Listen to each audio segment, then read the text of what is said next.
अमिताभ आथम और आप देख रहे हैं कहानी 2.0। अमेरिका में सत्ता परिवर्तन के बाद बीते 15 महीने वैश्विक राजनीति के लिए बेहद हलचल भरे साबित हुए हैं। फैसलों की रफ्तार इतनी तेज रही कि दोस्त और विरोधी दोनों ही नए समीकरण तलाशते नजर आ रहे हैं। व्यापार से लेकर युद्ध तक, कूटनीति से लेकर घरेलू नीतियों तक, हर मोर्चे पर बड़े और चौंकाने वाले फैसले लिए गए। आज कहानी में बात उस नेता की जिसने सिर्फ 15 महीनों में दुनिया की राजनीति की दिशा और चर्चा दोनों बदल दी। आज कहानी डोनाल्ड ट्रंप की।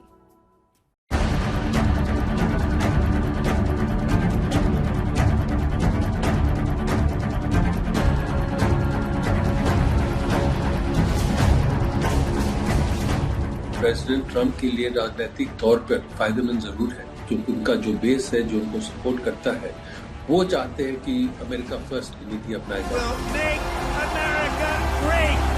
वो चाहते हैं कि मैन्युफैक्चरिंग वापस यूएस में आए। We will make America strong again. We will make America proud again. जब राष्ट्रपति डोनाल्ड ट्रंप ने व्हाइट हाउस की सत्ता दूसरी बार संभाली तो इस बात के संकेत मिल गए थे कि उनका ये कार्यकाल पिछले कार्यकाल के मुकाबले ज्यादा आक्रामक होने वाला है। राष्ट्रपति डोनाल्ड ट्रंप के दूसरे कार्यकाल की सबसे बड़ी पहचान बनी उनकी आक्रामक विदेश नीति। कि आप देख रहे हैं कि अभी भी बेस उनके साथ है। अभी भी रिपब्लिकन पार्टी में किसी को हिम्मत नहीं है कि उनके खिलाफ खड़ा है। America is back.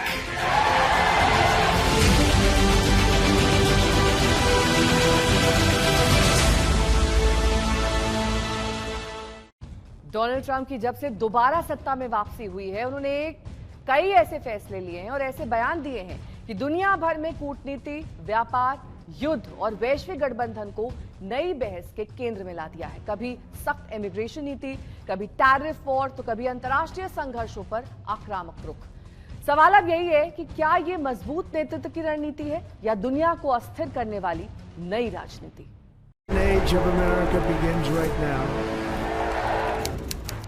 Dignity and power and strength. We just left the Supreme Court. I didn't realize it's the first time in history that a president went to the Supreme Court.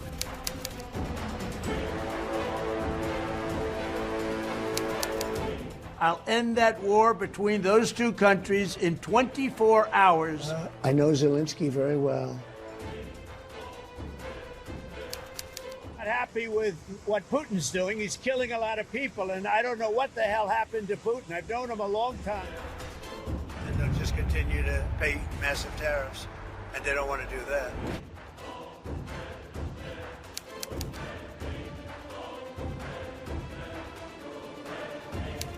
They have a choice. You can say yes, and we will be very appreciative. All the United States is asking for is a place called Greenland.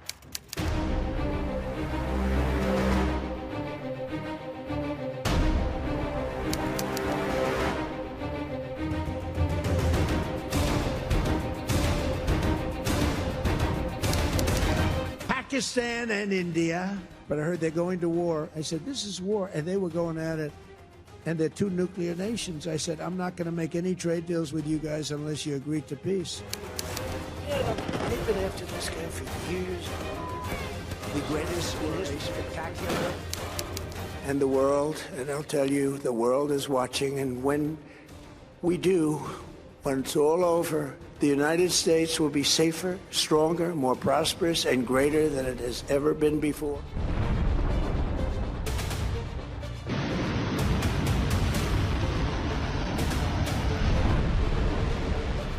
America is back.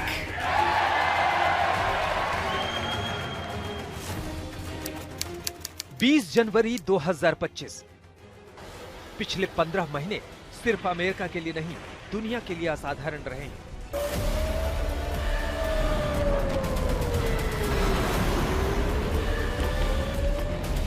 इतनी तेजी से घटनाएं बदली, इतने बड़े फैसले इतने कम समय में हुए कि दुनिया आज दंग है। लेकिन अब 15 महीने बाद वक्त है रुक कर देखने का, समझने का और ये सवाल पूछने का कि आखिर डोनाल्ड ट्रंप ने अमेरिका और दुनिया को कहां लाकर खड़ा कर दिया है। क्या डोनाल्ड ट्रंप की नीतियों की वजह से पूरी दुनिया परेशान है? और सबसे बड़ा सवाल, क्या डोनाल्ड ट्रंप की वजह से तीसरा विश्व युद्ध हो सकता है? अमेरिका फर्स्ट की जो उनकी नीति है वो प्रेसिडेंट ट्रम्प के लिए राजनीतिक तौर पर फायदेमंद जरूर है, क्योंकि उनका जो बेस है जो उनको सपोर्ट करता है वो चाहते हैं कि अमेरिका फर्स्ट की नीति अपनाई जाए ना। उसका मतलब क्या है उसमें ये किसी को पूरी तरफ से पता नहीं है, लेकिन वो यही दो शब्द सुनना चाहते हैं। तो राजनीतिक तौर पे उनके लिए फायदेमंद जरूर है, क्योंकि आप देख रहे हैं कि अभी भी बेस उनके साथ है। अभी भी रिपब्लिकन पार्टी में किसी को हिम्मत नहीं है कि उनके खिलाफ खड़ा हो। एक पल में समझौते और युद्ध विराम की बात, दूसरे ही पल में धमकियां और हमले का जिक्र। राष्ट्रपति डोनाल्ड ट्रंप का ये रवैया न तो दुनिया में बहुत सारे लोगों को पसंद आ रहा है और न ही समझ आ रहा है। एक तरफ राष्ट्रपति ट्रंप कहते हैं कि ईरान में सब कुछ खत्म हो चुका है और अमेरिका जीत के बहुत करीब है, तो वहीं दूसरे ही तरफ वो धमकी देते हैं कि और बड़े हमले होना अभी बाकी है। आखिर राष्ट्रपति डोनाल्ड ट्रंप के दिमाग में क्या चल रहा है, ये बात और ये सवाल हर किसी के मन में उलझ रहा है। 20 जनवरी 2025 जब डोनाल्ड ट्रंप ने दूसरी बार अमेरिकी राष्ट्रपति पद की शपथ ली थी और उनका एक ही मंत्र था, America first.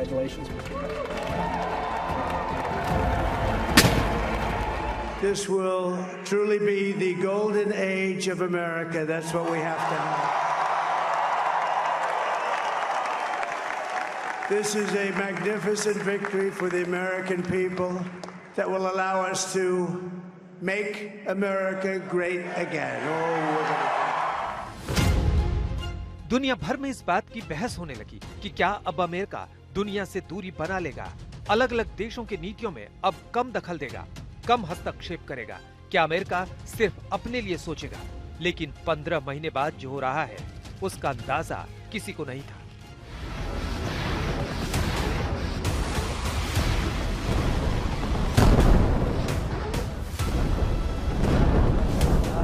America is ending the threat posed by this radical regime. Trump का अमेरिका शांत नहीं हुआ है, बल्कि पहले से ज्यादा आक्रामक तरीके से दुनिया को प्रभावित करने लगा।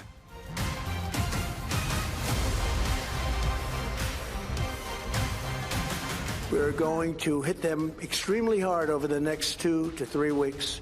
We're going to bring them back to the Stone Ages where they belong. Creating Iran's capabilities with Operation Epic Fury, something that nobody's ever seen. Build up some delayed courage. Should have done it before, should have done it with us as we asked. Go to the strait and just take it, protect it. 20 जनवरी 2025 को जब राष्ट्रपति Donald Trump ने white house की सत्ता दूसरी बार संभाली, तो इस बात के संकेत मिल गए थे कि उनका ये कार्यकाल पिछले कार्यकाल के मुकाबले ज्यादा आक्रामक होने वाला है। साथ ही राष्ट्रपति डोनाल्ड ट्रंप ने यह भी बता दिया था कि अब वो बड़े और मजबूत फैसले लेने वाले हैं जो कि अमेरिका को मजबूत करेंगे।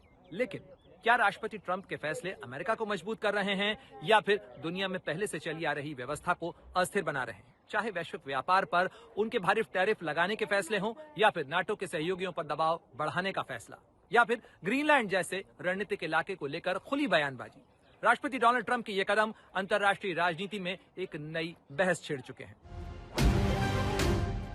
ट्रंप ने गोल्डन एज ऑफ अमेरिका का वादा किया था। उम्मीद थी कि आर्थिक सुधार, नौकरियों और घरेलू विकास तक सीमित रहेगा, लेकिन 15 महीने बाद ये साफ हो गया कि कहानी सिर्फ घरेलू नीति की नहीं है। ये दुनिया में अमेरिका की नई भूमिका लिखने की शुरुआत थी।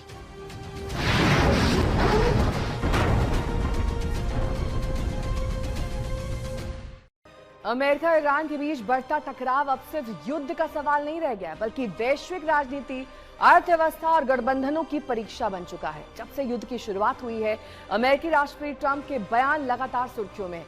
कभी जीत का वो दावा करते हैं, कभी चेतावनी देते हैं और कभी बातचीत के संकेत देते हैं। बदलती रणनीति और सख्त शब्दों के बीच दुनिया ये समझने की कोशिश कर रही है कि आखिर इस संघर्ष की दिशा क्या होगी।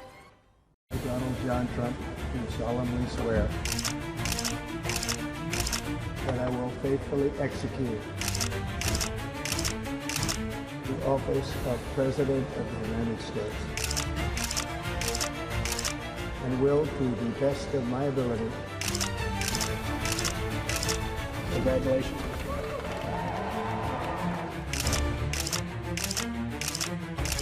War.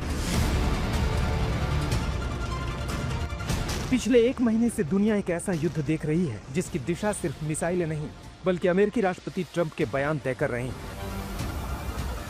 Our objective is to defend the American people by eliminating imminent threats from the Iranian regime. Donald Trump कभी युद्ध की समय सीमा बताते हैं।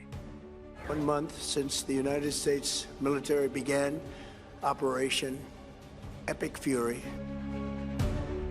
कभी युद्ध में जीत का दावा करते हैं।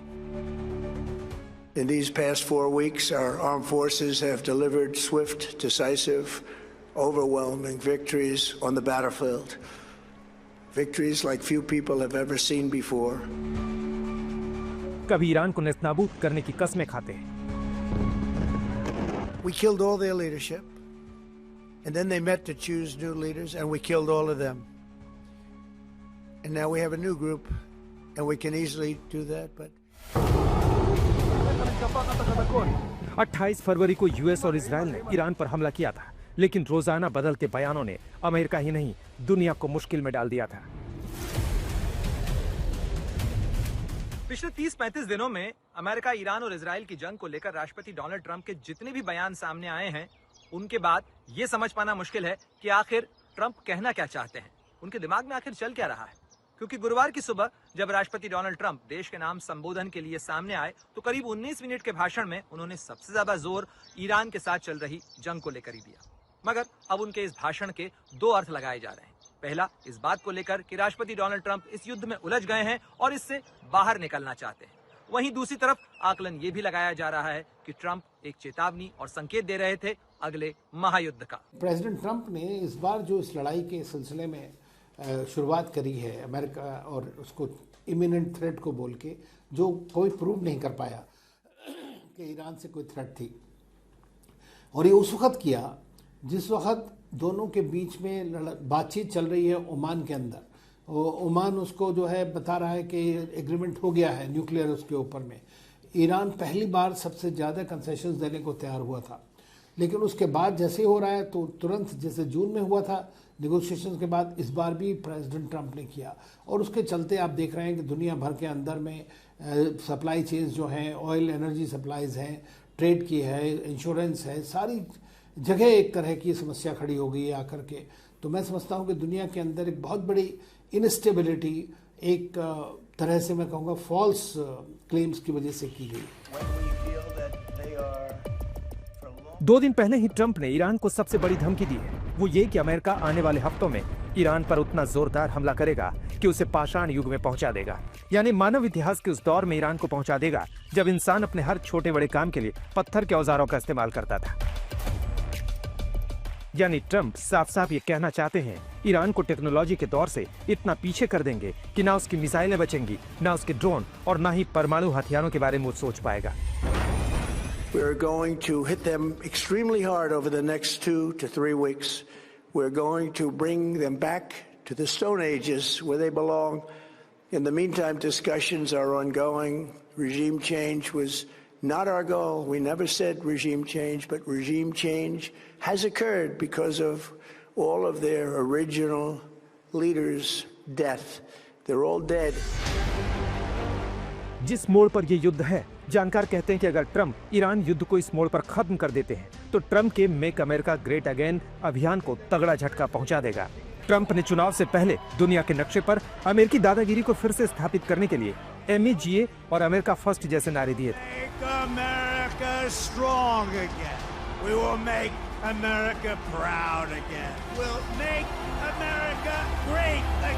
ऐसे ही नारों की वजह से ट्रंप को तगड़ा जन समर्थन भी मिला था। ट्रंप अमेरिका के ब्रांड को हर कीमत पर कायम रखना चाहते हैं, इसलिए विशेषज्ञ कहते हैं कि फिलहाल अमेरिका पीछे नहीं हटेगा। अब ये सिर्फ ईरान इजराइल युद्ध नहीं, बल्कि अमेरिका की वैश्विक छवि का सवाल है। दुनिया परेशान ही नहीं, हर एक आदमी सफर कर रहा है, और दुनिया ही क्या, अमेरिका में खुद सफरिंग हो रही है। वहाँ पर ऑलरेडी ऑयल और गैस के दाम जो है वो इतने ज़्यादा बढ़ गए हैं। हम देख रहे हैं कि वहाँ के लोग बहुत ज़्यादा परेशान हैं। जो एक मागा कॉन्स्टिट्यूएंसी जो उनकी खुद उनको सपोर्ट करती है, वो युद्ध के खिलाफ थी और वो हमेशा सोचती थी कि ट्रंप युद्ध में नहीं जाएंगे, तो वो हो रहा है। दूसरा चीज़, ये गल्फ कंट्रीज़ बेचारे जो सोचते थे कि अमेरिका की सिक्योरिटी हमारे पास है या हम पर अटैक नहीं होगा, आज उनके अंदर बिलियंस ऑफ डॉलर्स का खर्चा हो रहा है। दूसरी चीज़, अमेरिका जो सबसे दुनिया का सबसे इंडेप्टेड कंट्री है, जिसके ऊपर ऋण सबसे ज़्यादा हैं, वो कंट्री आज की डेट में आप सोचिए कि रोज़ 1.5-2 बिलियन डॉलर का उनका खर्चा है इस वार के ऊपर में, जिस वार का कोई अंत नज़र नहीं आता, जिस वार में आपको कोई सक्सेस नज़र नहीं आती, सिर्फ डिस्ट्रक्शन नज़र आता है। हालांकि ईरान के साथ बढ़ते युद्ध के बीच ट्रंप को जो उम्मीद थी, नाटो देशों से वहां से झटका लगा है। ट्रंप सोच रहे थे आज नहीं तो कल नाटो देश भी उसके साथ खड़े नजर आएंगे, लेकिन कुछ देशों ने साफ साफ कह दिया कि अमेरिका की लड़ाई है, नाटो की नहीं। और फिर यहीं से शुरू हुआ एक नया टकराव। डोनाल्ड ट्रंप ने सहयोगियों की हिचकिचाहट पर खुलकर नाराजगी जताई और नाटो देशों को कमजोर और कायर तक बता दिया। And I've always said NATO's a paper tiger, and I've always said we help NATO, but they'll never help us. And if the big one ever happened, and I don't think it will, but if the big one ever happened, I guarantee you they wouldn't be there. Spain ने दो टूक कह दिया कि वो Iran युद्ध के खिलाफ है। फ्रांस ने कहा कि वो जंग का समर्थन नहीं करता। जर्मनी ने कहा यह गैर जिम्मेदाराना है। ब्रिटेन ने कहा यह जंग उनकी नहीं है। इटली ने एयरबेस इस्तेमाल करने से मना कर दिया। पोलैंड ने air defence system middle east भेजने से मना कर दिया। हंगरी ने सैन्य मदद से इनकार कर दिया। डोनाल्ड ट्रंप ईरान युद्ध में साथ चाहते थे, लेकिन जब सहयोगियों ने इनकार कर दिया तो ट्रंप ने खुलकर कहा कि अपना जहाज हॉर्मुज़ से खुद निकालें। The countries of the world that do receive oil through the Hormuz Strait must take care of that passage. They must cherish it. They must grab it and cherish it. They can do it easily. We will be helpful, but they should take the lead in protecting the oil that they so desperately depend on. So to those countries that can't get fuel, many of which refuse to get involved in the decapitation of Iran, Trump को यह भरोसा तो था कि उससे यूरोपीय देश नाराज हैं, लेकिन उसने सपने में भी नहीं सोचा होगा कि यूरोप और नाटो के सदस्य देशों के नेता उस पर इतना तीखा पलटवार करेंगे। राष्ट्रपति डोनाल्ड ट्रंप के दूसरे कार्यकाल की सबसे बड़ी पहचान बनी उनकी आक्रामक विदेश नीति। ईरान पर सैनिक कार्रवाई हो या फिर रूस यूक्रेन जंग को लेकर बदलते हुए उनके बयान, चीन से लेकर मध्य पूर्व तक शक्ति संतुलन की नई राजनीति गढ़ते हुए राष्ट्रपति डोनाल्ड ट्रंप नजर आते हैं। कभी ट्रंप युद्ध खत्म होने का दावा करते हैं, कभी युद्ध खत्म करने की बात करते हैं, कभी नई सैनिक चेतावनी देते हैं। समर्थकों का कहना है कि ट्रंप ताकत की भाषा समझते हैं और उसी में जवाब देना चाहते हैं।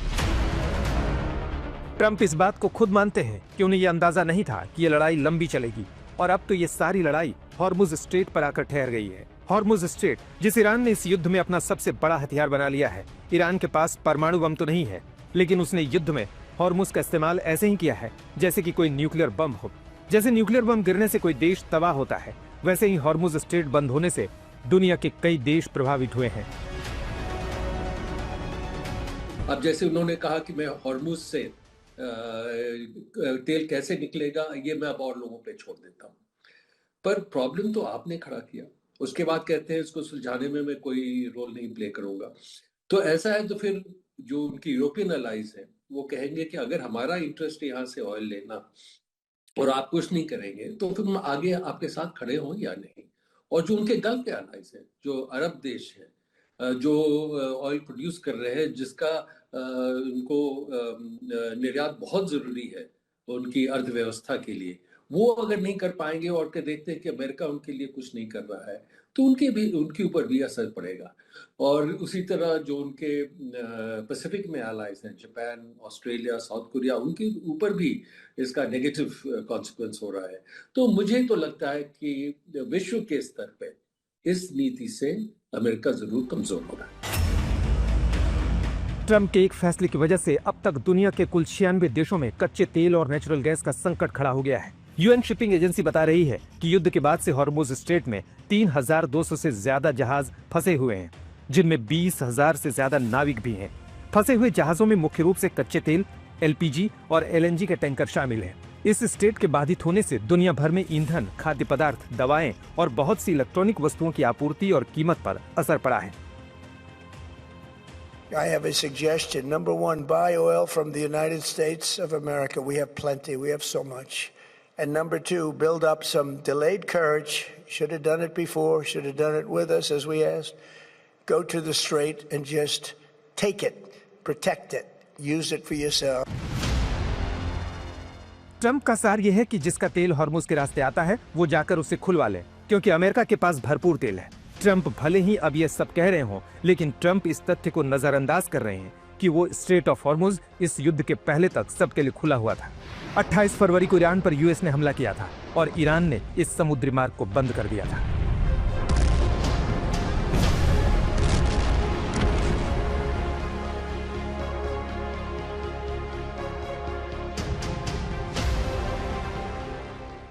डोनाल्ड ट्रंप के दूसरे कार्यकाल ने अमेरिकी राजनीति और दुनिया की दिशा और दशा दोनों को तेजी से बदल दिया।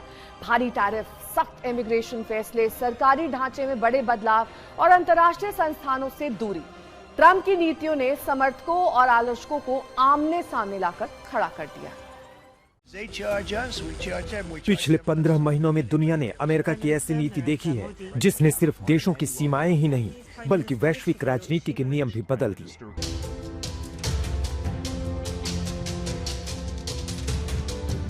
कभी लाखों लोगों का मास डिपोर्टेशन, कभी व्यापार पर टैरिफ की चोट, कभी नागरिकता कानून को बदलने की कोशिश, तो कभी दूसरे देशों की सत्ता तक बदलने वाले ऑपरेशन। डोनाल्ड ट्रंप के फैसले सिर्फ अमेरिकी राजनीति तक सीमित नहीं रहे, बल्कि दुनिया के हर महाद्वीप पर उसका असर महसूस किया गया। की समस्या सबसे बड़ी इस वक्त यह है कि अमेरिका किसी को कन्विंस नहीं कर पा रहा है इस युद्ध के क्या ऑब्जेक्टिव्स थे, क्यों युद्ध हुआ। तो इसीलिए जो उनके सबसे बड़े खास नेटो पार्टनर्स हैं, यूरोपियन पार्टनर्स हैं, आप सोचिए कभी आज तक नहीं देखा होगा आपने कि उन्होंने स्पेन ने, फ्रांस ने, यूके ने, इटली ने अमेरिकन बेसिस को इस्तेमाल करने से मना कर दिया, एयर स्पेस तक बंद कर दिया, कोई हेल्प नहीं कर रहे हैं। इसराइल को यूके ने बंद कर दिया, अपना फ्रांस ने और यूके ने वो भेजने के लिए। तो मेरा मानना यह है कि और एशिया में तो सब कंट्रीज सफ़र कर ही रहे हैं, तो इसका फ़ायदा किसको हुआ। देखिए चाइना चुपचाप बैठे उसका फ़ायदा उठा रहा है, रशिया को ऑयल के प्राइसेस बढ़ गए तो उससे उसको फ़ायदा हुआ, सेंक्शंस हट गई। ईरान का खुद का ऑयल वो अब सेंक्शन हटा दी उन्होंने, तो ईरान को जो पहले मान लीजिए $47 में बेचता था, आज वो $110 में उस ऑयल को बेच रहा है, तो उसको भी फ़ायदा हो रहा है। तो अमेरिका का ही नुकसान है सारी चीज़ों के अंदर में। मास डिपोर्टेशन ट्रंप प्रशासन की सबसे कठोर नीति रही। बड़े पैमाने पर अमेरिका से अवैध रूप से रह रहे लोगों को डिपोर्ट किया गया।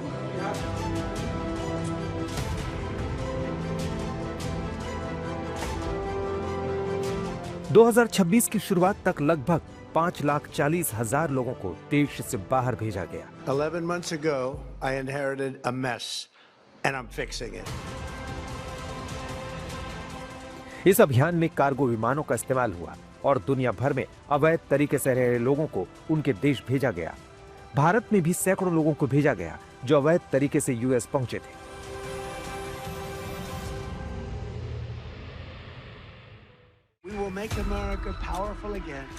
डोनाल्ड ट्रंप की वापसी के बाद सबसे बड़ा झटका दुनिया को व्यापार नीति में मिला।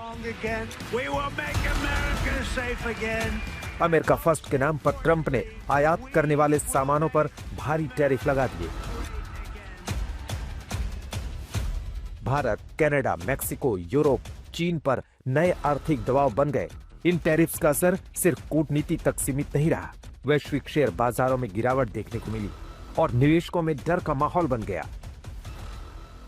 ट्रंप के दूसरे कार्यकाल के विवादित फैसलों में एक बड़ा मुद्दा रहा टैरिफ वॉर भी। राष्ट्रपति बनने के बाद ट्रंप ने साफ संदेश दिया कि अब व्यापार भी राष्ट्रीय सुरक्षा का मुद्दा है। भारत समेत दुनिया के कई देशों पर उन्होंने भारी भरकम टैरिफ लगाए। यूरोप के सहयोगियों को भी कोई रियायत नहीं थी, भारी टैरिफ उन पर भी लगाए गए। ट्रंप का तर्क था कि दशकों से अमेरिका के साथ व्यापार में नाइंसाफी हो रही है, अमेरिका घाटे का सामना कर रहा है और इसीलिए उनकी अमेरिका फर्स्ट की नीति में टैरिफ एक मजबूत हथियार है जिसका वो खुलकर इस्तेमाल करेंगे। इस साल अप्रैल में जब उन्होंने चाइना पर 100% से ज्यादा टैरिफ लगाए थे, तो चाइना पर ने टैरिफ लगाया और चाइना ने जो रेयर अर्थ्स हैं उन पे एक्सपोर्ट कंट्रोल लगा दिया और अमेरिकी जो इंडस्ट्रीज हैं जिनको इन रेयर अर्थ्स, क्रिटिकल मिनरल्स की जरूरत थी, वो इनको नहीं पा सके, तो उनके प्रोडक्शन पे असर हो रहा था। फिर ट्रंप ने अपना पॉलिसी बदल दिया। तो वो भी समझ गए हैं कि अगर वो ट्रेड वॉर के रुख में जाते हैं तो बाकी देश भी रिएक्ट करेंगे और अमेरिकी अर्थव्यवस्था पे भी नेगेटिव इम्पैक्ट होगा। तो वो चाहते हैं कि मैन्युफैक्चरिंग वापस यूएस में आए। इसीलिए उन्होंने जो भी अभी तक ट्रेड एग्रीमेंट किए थे यूरोप के साथ, जापान के साथ, साउथ कोरिया के साथ, उसमें इन देशों ने ये कहा था कि वो अमेरिका में इन्वेस्ट करेंगे। यूरोप ने कहा कि हम $600 बिलियन इन्वेस्ट करेंगे, जापान ने कहा हम $500 बिलियन इन्वेस्ट करेंगे, साउथ कोरिया ने कहा $350 बिलियन इन्वेस्ट करेंगे। तो उनकी ये रणनीति है कि अमेरिका में मैन्युफैक्चरिंग बढ़े और बाकी देश अमेरिका में आके इन्वेस्ट करें, ताकि जो 1990 के बाद हुआ था तो उस ट्रेंड को वो थोड़ा बदल सके। कुछ महीनों के बाद कनाडा ने जवाबी टैरिफ लगाए। यूरोप और चीन ने चेतावनी दी, भारत ने दबाव बनाया और नतीजा ये हुआ कि ट्रंप को बैकफुट पर जाना पड़ा। लेकिन ईरान के साथ चल रहे युद्ध के दौरान भी ट्रंप ने दवाओं पर 100% टैरिफ लगा दिया और मेटल पर 50%। डोनाल्ड ट्रंप के सबसे विवादित घरेलू फैसलों में से एक है बर्थ राइट सिटीजनशिप को खत्म करने की कोशिश। एक एग्जीक्यूटिव ऑर्डर के जरिए उन्होंने प्रस्ताव रखा कि गैर नागरिकों के बच्चों को जन्म के आधार पर अमेरिकी नागरिकता नहीं मिलेगी।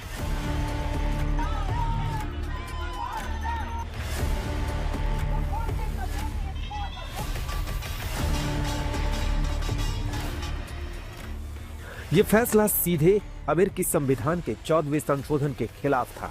नतीजा यह हुआ कि मामला कोर्ट में चला गया और सुप्रीम कोर्ट जून में अपना फैसला सुनाने वाली है। समर्थकों का कहना है कि इससे अवैध इमिग्रेशन पर रोक लगेगी, लेकिन विरोधियों ने कहा था कि अमेरिकी पहचान और लोकतांत्रिक मूल्यों पर हमला है। One of the most important initiatives is DOGE. Trump प्रशासन का सबसे चौंकाने वाला प्रयोग रहा था डिपार्टमेंट ऑफ गवर्नमेंट एफिशिएंसी यानी DOGE। इस विभाग की कमान दी गई थी अरबपति एलन मस्क को। ट्रंप का लक्ष्य था कि सरकारी खर्च कम हो, एजेंसियों को रिस्ट्रक्चर किया जाए, लेकिन जल्द ही विवाद शुरू हो गया। USAID समेत कई संस्थाओं के कार्यक्रम बंद कर दिए गए और रिपोर्ट्स के मुताबिक 80% से ज्यादा योजनाएं खत्म कर दी गई। सरकार का दावा था कि टैक्स पेयर्स का पैसा बचाया जा रहा है, लेकिन आलोचकों का आरोप था कि मानवीय सहायता और वैश्विक विकास कार्यक्रम कमजोर किए जा रहे हैं। ट्रंप ने दूसरी बार सत्ता में आते ही अमेरिका को WHO और पेरिस क्लाइमेट समझौते से बाहर निकाल लिया था। ट्रंप का कहना था कि ये संस्थाएं अमेरिका के आर्थिक हितों के खिलाफ काम करती हैं और राजनीतिक पक्षपात से प्रभावित है। अभी जो भी यूएस कर रहा है, नेटो तो खैर उनका अपना एक गुट है, लेकिन यूनाइटेड नेशंस को भी कोई महत्व नहीं दे रहे हैं और करीब 60-70 इंटरनेशनल ऑर्गेनाइजेशन से अमेरिका बाहर निकल आया है। तो उनकी अभी ये पॉलिसी रही है कि अमेरिका जो चाहता है वो अनाउंस करेगा, उसको इम्प्लीमेंट करेगा। मल्टीलैटरल ग्रुपिंग या इंटरनेशनल ऑर्गेनाइजेशंस के थ्रू कोऑर्डिनेट नहीं करेगा। वो कहते हैं ये हमारी सॉवरेंटी है, हम अपनी सॉवरेंटी को ध्यान में रखते हुए जो हम अपने हित में समझेंगे फैसला लेंगे। लेकिन मेरा ख्याल है कि लॉन्ग टर्म में इसका अमेरिका पे नेगेटिव इम्पैक्ट होगा। दुनिया भर के स्वास्थ्य विशेषज्ञों ने कहा कि महामारी जैसे संकटों में वैश्विक सहयोग कमजोर होगा। पर्यावरण विशेषज्ञों ने कहा कि जलवायु बदलाव के खिलाफ लड़ाई को बड़ा झटका लगेगा, लेकिन एक बार जब ट्रंप ने फैसला कर लिया तो यूएस आज तक WHO और पेरिस क्लाइमेट समझौते से बाहर है। 3 जनवरी की ये तस्वीर है जब ट्रंप के आदेश पर वेनेजुएला पर आधी रात को हमला किया गया था।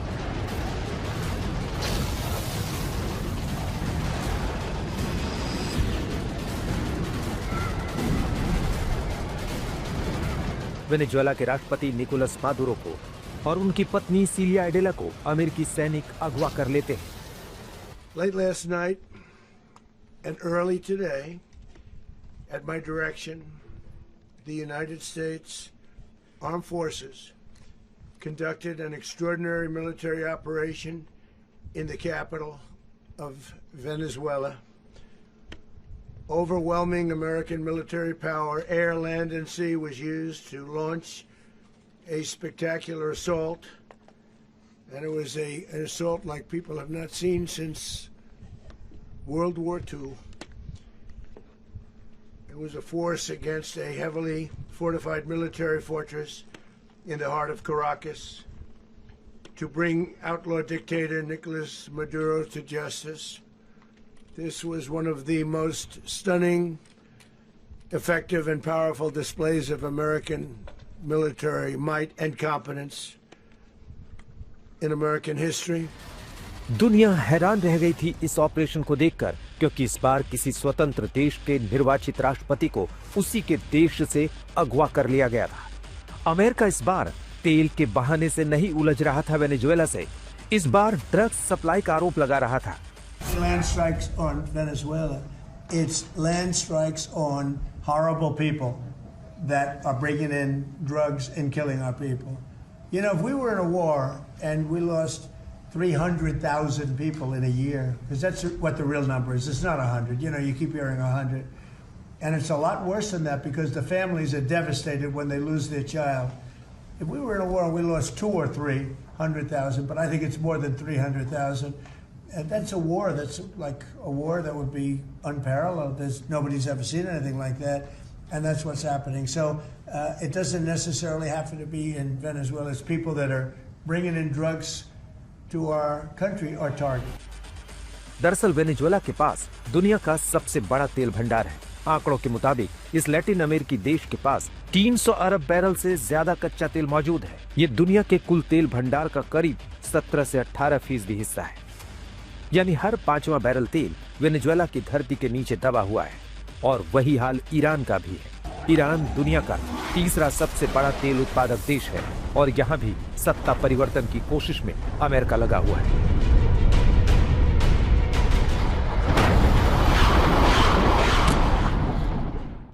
ट्रंप अपने फैसलों की वजह से सुर्खियों में है। पिछले 15 महीने से लगातार वो सुर्खियों में बने हुए हैं, लेकिन अपने रिश्तों को लेकर भी सुर्खियों में है। पहले एलन मस्क से रिश्ता टूट गया और फिर कई दशकों पुराने रिश्तों की कथित फाइल सामने आ गई। विपक्ष इप्स्टीन फाइल्स की जांच की मांग कर रहा है, लेकिन विवादों की वजह से ट्रंप की अप्रूवल रेटिंग गिरकर 36% रह गई है।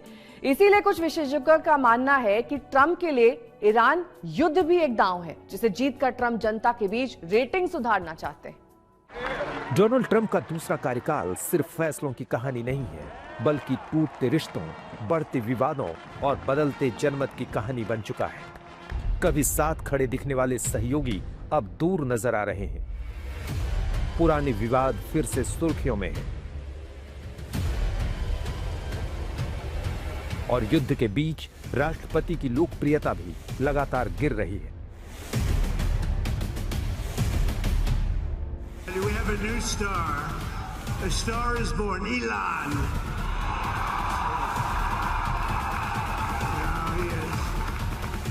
डोनाल्ड ट्रंप और एलन मस्क, दो ऐसे नाम जो अलग अलग दुनिया से आते हैं, लेकिन अमेरिकी चुनाव से पहले अमेरिकी राजनीति और टेक्नोलॉजी की सबसे चर्चित जोड़ी बन गई थी।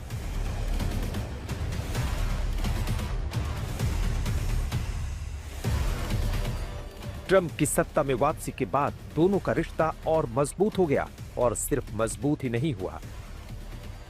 ट्रंप ने सरकारी ढांचे में बड़े बदलाव की जब योजना बनाई तो डिपार्टमेंट ऑफ गवर्नमेंट एफिशिएंसी यानी DOG की जिम्मेदारी एलन मस्क को दी गई।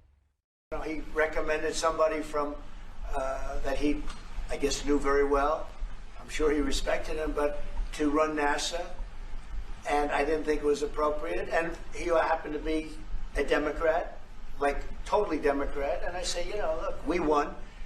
We get certain privileges, and one of the privileges we don't have to appoint a Democrat. NASA is very important. We have great people. General Kane is going to be picking somebody with our. We'll be checking him out, seeing. But he wanted that person, a certain person, and we said no. And you know, I can understand why he's upset. Remember, he was here for a long time. Musk का mission साफ था, सरकारी खर्च कम करना, एजेंसियों को छोटा करना और सिस्टम को कॉर्पोरेट मॉडल की तरह चलाना। शुरुआत में ट्रंप ने मस्क को खुली छूट दी, कई सरकारी कार्यक्रम बंद कर दिए गए, USAID जैसी एजेंसियों के दर्जनों प्रोजेक्ट खत्म कर दिए गए, लेकिन यहीं से मतभेद शुरू हुआ। तनाव तब खुलकर सामने आया जब मस्क ने कुछ नीतियों पर सार्वजनिक रूप से असहमति जताई। धीरे धीरे दोनों के बीच दूरी बढ़ती गई और आखिरकार मस्क अमेरिकी राजनीति से आउट हो गए। एप्स्टीन फाइल्स, ये नाम पिछले कुछ महीनों से अमेरिकी राजनीति, सत्ता और हाई प्रोफाइल हस्तियों के बीच सबसे बड़े विवादों में शामिल रहा है। जेफरी एप्स्टीन एक अमेरिकी फाइनेंसर था जिस पर नाबालिग लड़कियों के साथ यौन शोषण और ह्यूमन ट्रैफिकिंग नेटवर्क चलाने के गंभीर आरोप थे। 2019 में गिरफ्तारी के बाद जेल में संदिग्ध मौत हो गई, लेकिन उसके साथ जुड़े लोगों की लिस्ट यानी कथित एप्स्टीन फाइल्स धीरे धीरे सामने आने लगी। एप्स्टीन फाइल तो अपनी जगह है, इसमें कोई शक नहीं है कि, और लेकिन प्रेसिडेंट ट्रंप ने उसको काफ़ी कुछ, जैसा आप जानते हैं कि एडिट करवा दिया या लोगों को पता नहीं लगा बहुत सारी बात में। तो मैं नहीं समझता कि पर्सनली वो इससे इतना ज़्यादा प्रभावित रहे होंगे, लेकिन हर जरूर एक फैक्टर है क्योंकि उससे डिस्ट्रैक्शन हो जाता है। जब युद्ध होता है तो युद्ध के बाद आप जानते हैं कि ज़्यादातर देशों के अंदर लोग एक साथ गवर्नमेंट के साथ खड़े हो जाते हैं, लेकिन वहाँ पे ऐसा नहीं हुआ है। अभी एक सर्वे आया है जिसमें 66% लोगों ने ये बात कही, अमेरिकन ने, कि ये जो वॉर है ये वॉर ऑफ चॉइस है, और 60% से ज़्यादा लोग उसके खिलाफ हैं। 57% कहते हैं कि अमेरिका ठीक नहीं कर रहा है, ना उसका ठीक चल रहा है इस वॉर में। तो आप इससे अंदाज़ा लगा सकते हैं जब आपकी इतनी सारी पॉपुलेशन आपके खिलाफ है तो किसी को उससे क्या फ़र्क पड़ता है। लेकिन मुझे लगता है कि प्रेसिडेंट ट्रंप इस वॉर में फंस गए और फंसे हैं नेतन्याहू की वजह से।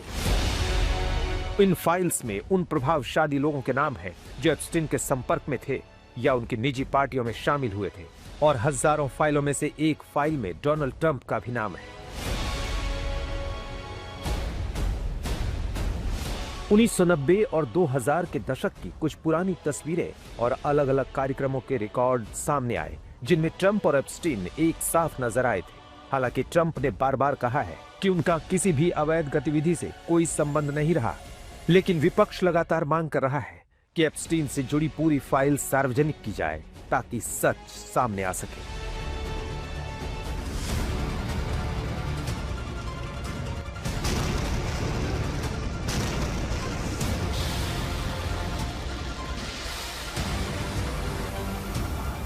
ईरान के साथ जारी खौफनाक जंग की भारी कीमत अब राष्ट्रपति डोनाल्ड ट्रंप को अपनी लोकप्रियता गवा कर चुकानी पड़ रही है।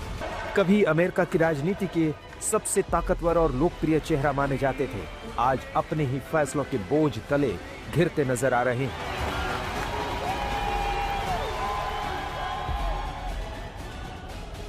ईरान के साथ जारी खतरनाक युद्ध ने ट्रंप की छवि और भरोसे को भी गहरा झटका दिया है। ताजा आंकड़े बताते हैं कि उनकी लोकप्रियता तेजी से गिर रही है और जो मतदाता कभी उनके सबसे बड़े समर्थक थे, आज अब उनसे दूरी बनाते दिख रहे हैं। देखिए, अमेरिका फर्स्ट की जो उनकी नीति है वो प्रेसिडेंट ट्रंप के लिए राजनीतिक तौर पर फायदेमंद जरूर है, क्योंकि उनका जो बेस है जो उनको सपोर्ट करता है वो चाहते हैं कि अमेरिका फर्स्ट की नीति अपनाई जाए। जहां तक वैश्विक स्तर की बात है वहां तो जरूर अमेरिका को ये कमजोर करना है। ट्रंप की नेट अप्रूवल रेटिंग गिरकर -17 तक पहुंच गई है, जो उनके राजनीतिक करियर के लिए बड़े खतरे का संकेत माना जा रहा है। उनकी रेटिंग इस समय अमेरिका के पूर्व राष्ट्रपति जिमी कार्टर, रोनाल्ड रीगन और जो बाइडेन राष्ट्रपतियों से भी नीचे चली गई है। ट्रंप के दूसरे कार्यकाल की शुरुआत अच्छी रेटिंग के साथ हुई थी, लेकिन जैसे जैसे ईरान के साथ युद्ध लंबा खींचता चला गया, जनता का भरोसा टूटता जा रहा है। फॉक्स न्यूज के सर्वे ने भी उनकी चिंता बढ़ा दी है। 26 मार्च को ताजा आंकड़ों में कई चौंकाने वाले खुलासे सामने आए।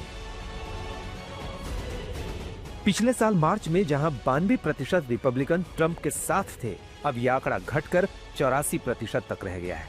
वहीं करीब 75% निर्दलीय मतदाताओं ने ट्रंप के कामकाज को नकार दिया है और ये आंकड़े किसी भी चुनाव के लिए बेहद अहम माने जाते हैं।